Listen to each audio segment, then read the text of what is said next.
How are you all? I hope you all are fine. Welcome to EVS class. My name is Indu and I am your EVS teacher.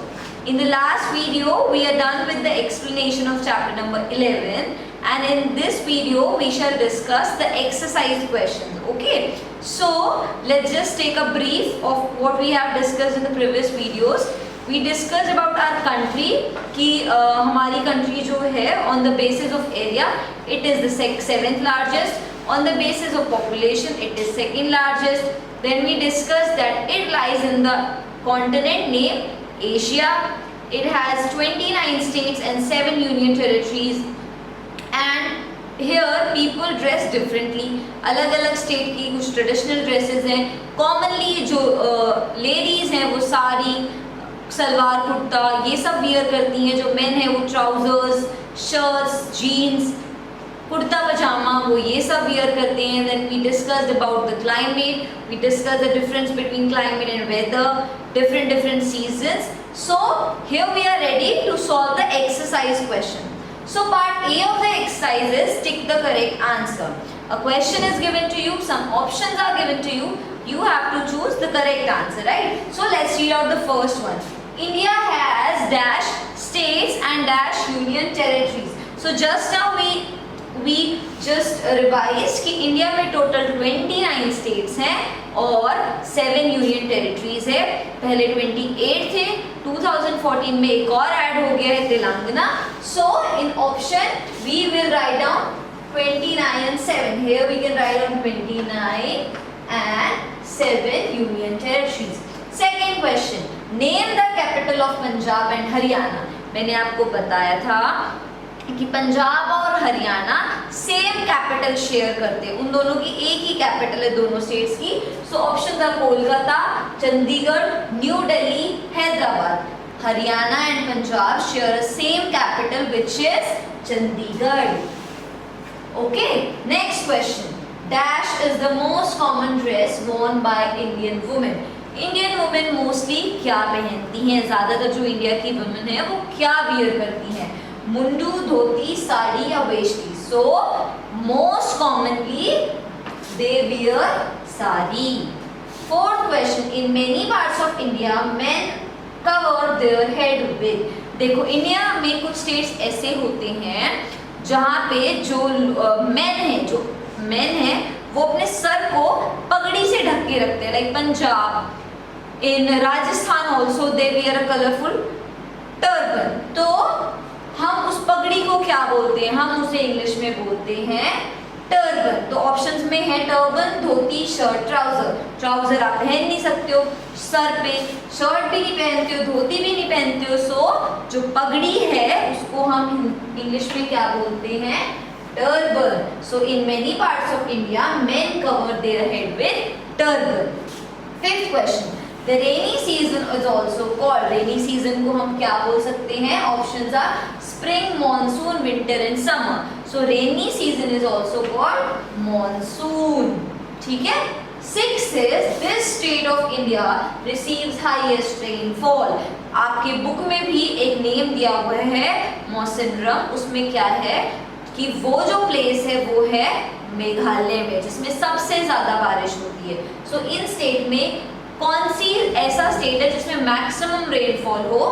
Manipur, Meghalaya, Assam या त्रिपुरा. तो मौसिनराम कहाँ है? मेघालय में है. तो answer क्या होगा? Meghalaya. After this we will discuss fill in the blanks. So next question is fill in the blanks. Read out the first one.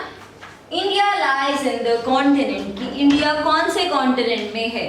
In the very beginning I have told you that India lies in the continent Asia, which is the largest continent out of all. Next is dash is added in as a new state in India in the year 2014. 2014 में कौन सा new state form हुआ था और as a new state वो India में add on हुआ था? The state was Telangana. ठीक है. Next is Rajasthan and Gujarat receives dash rainfall. जब बारिश आती है तो कुछ स्टेट्स ऐसे होते हैं जिसमें बहुत ज्यादा बारिश होती है, बट राजस्थान और गुजरात में वो वहां पे कम बारिश होती है. So we will write down Rajasthan and Gujarat receives less rainfall, कम रेनफॉल वो रिसीव करते हैं। Fourth is dust storms are very common in dash season. मैंने आपको बताया था कि समर सीजन में क्या होता है, तो लू चलती है प्लस मिट्टी के तूफान आते हैं, तो कौन से सीजन में आए वो, समर सीजन में। We will write down summer. The farther is a place from the dash, the colder it is expected to be. ये आपकी बुक में नहीं है, बट मैं आपको बता देती हूँ कि जो हमारा ग्लोब है, द मॉडल ऑफ अर्थ, उसमें क्या दिखाया गया है कि सपोज ये अर्थ है, तो उसके बीच में से एक लाइन पास ऑन हो रही है जिसको हम बोलते हैं इक्वेटर, और वो पूरे अर्थ को दो हिस्सों में डिवाइड कर देती है, the north hemisphere and the south hemisphere. तो इक्वेटर से हम जितना दूर जाते जाएंगे ठंड उतनी ज्यादा बढ़ती जाएगी। तो हम लिख सकते हैं the farther is a place from the equator, equator से जितनी दूर एक जगह होती रहेगी उतना वो ठंडा होता रहेगा। तो हम यहाँ पे लिख सकते हैं इक्वेटर।